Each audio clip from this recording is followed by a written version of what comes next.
ఓసారి విజయనగరం రాజు కృష్ణదేవరాయల వారి దర్బారు నిండి ఉంది. రాజ్య పరిపాలన కార్యాలు జరుగుతున్నాయి. అప్పుడు నగరంలో ఒక షాహుకారు ఏడుపులో పెడబొబ్బలు పెడుతూ దర్బారులోకి ప్రవేశించాడు.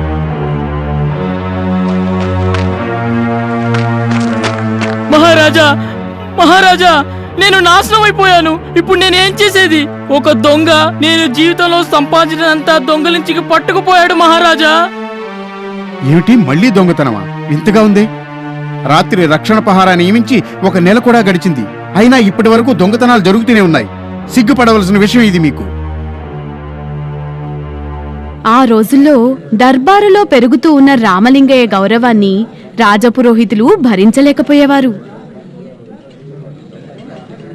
రామలింగయ్యని వేధించడానికి మంచి అవకాశం అనుకుని కోటయ్య రాజపురోహితులతో అన్నాడు, రాజపురోహితులు గారు, అవకాశం వెతుక్కుంటూ వచ్చింది. దీన్ని సద్వినియోగం చేసుకోండి. అర్థమైంది, అర్థమైంది. మహారాజా, మీరు ఎన్నో విధాలుగా జాగ్రత్త పడ్డారు. అయినా దొంగ చేతికి చిక్కలేదు. ఈ లెక్కలో ఈ దొంగ చాలా తెలివైన వాడై ఉండాలి.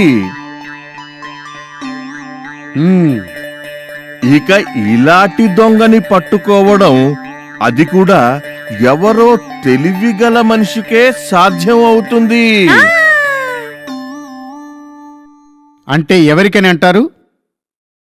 ఇప్పుడు ఈ సమయంలో మన దర్బార్లో కేవలం ఒక్కడే తెలివిగల వ్యక్తి ఉన్నాడు.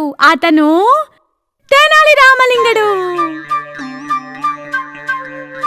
మహారాజా, నేను అతి త్వరలో దొంగని దర్బార్లో నిలబెడతాను. ఇక చూడు, ఇక రామలింగయ్య గతి ఏమవుతుందో చూస్తూ ఉండు.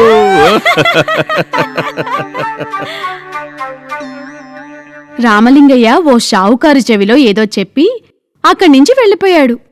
అప్పుడే ఓ దొంగ లోపలికి ప్రవేశించాడు. అతను దుకాణంలో 4 వైపులా చూసి అన్నాడు, ఈ నగ ధరెంత శెట్టి గారు? ఓ ఇదా, 500 కాసులు పడుతుంది. 500 కాసులా? సరే సరే, ఉంచండి. నేనేదో ఊరికే అడిగానులేండి.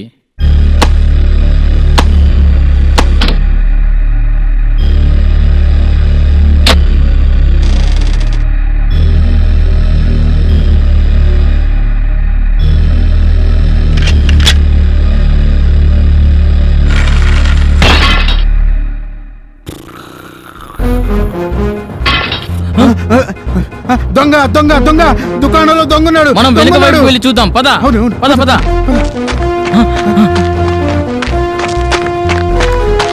ఇక్కడ ఎవరు లేరు మరి. ఇక్కడ ఎవరు లేరు మరి. పారిపోయి ఉంటారు.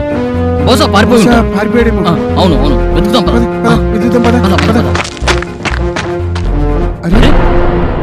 అరే, దొంగ నగల మూటని ఇక్కడే పారేసి పారిపోయాడు.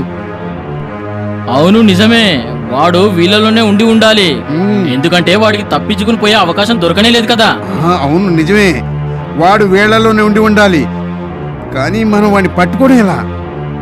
అప్పుడు రామలింగయ్య గుంపులోంచి బయటికి వస్తూ అన్నాడు, దొంగని పట్టుకోవడానికి ఇంతగా చింతించవలసిన అవసరం లేదు.